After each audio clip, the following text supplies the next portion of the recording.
It's a Phoenix BIOS A46 version 1.03. What's the version? 1.03. I'm Rich DeMillo. I'm a professor of computer science at Georgia Tech. Let's head up towards the scanners.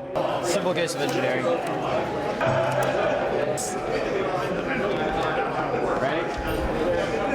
It looks like he has a USB connection into the scanner.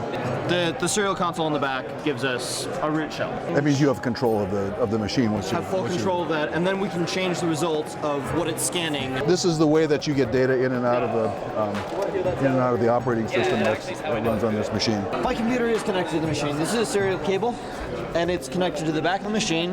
Take off the back of the machine, and there's a serial port, and that gives us full root access with no password. There's no security subsystem on this one.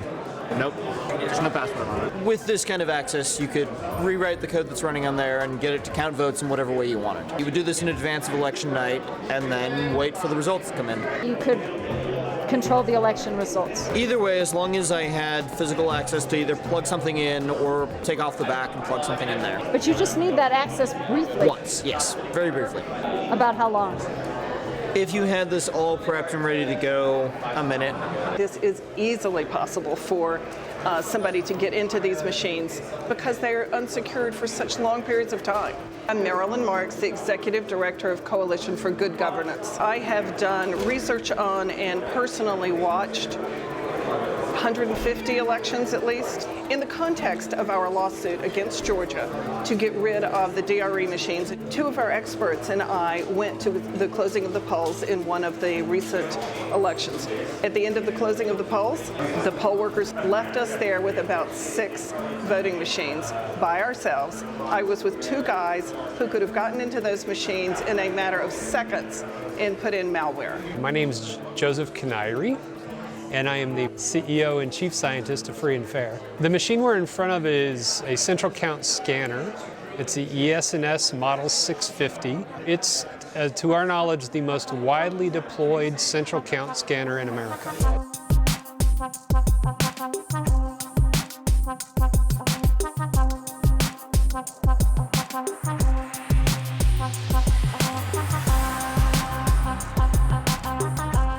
Anytime you do early voting or provisional voting, or anytime you're in a state where they do central tabulation of all the ballots, so they bring them to one place, this is the kind of high-speed scanner they would use to count ballots.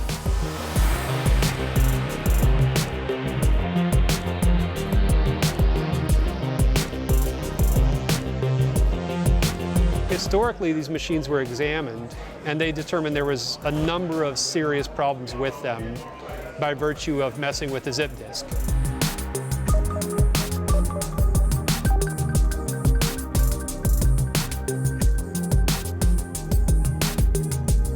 Just turn it on for 3 minutes and stick a disk in, wait 1 minute, and then walk away. You're able to change the behavior of the machine any way you want, including changing the results of an election.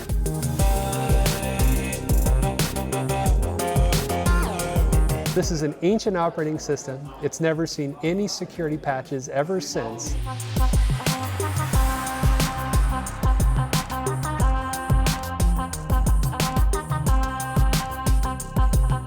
It's probably easier to do all of this by just plugging in a zip So this disk. probably came from a server someplace. I have no idea where they're getting their programs. We downloaded an image of the operating system, the software that runs on this machine, from a Russian server.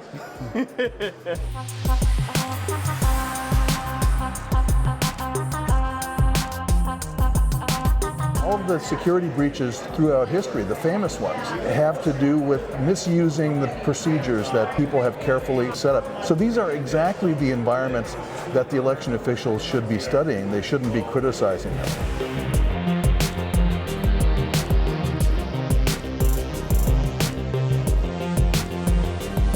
How many people might have access to stick in a zip disk like that? It would be everyone from elections officials to people who run the storage facilities, volunteers in the election, security guards, you name it. There's going to be tens of thousands of people who have access to the machine in that fashion. And our adversaries definitely have this machine in Russia, period. There are so many possible hacks and so many possible vectors for entry. It's hard to believe that someone's not taking advantage of them. We're bored now and trying to find more fun things to do.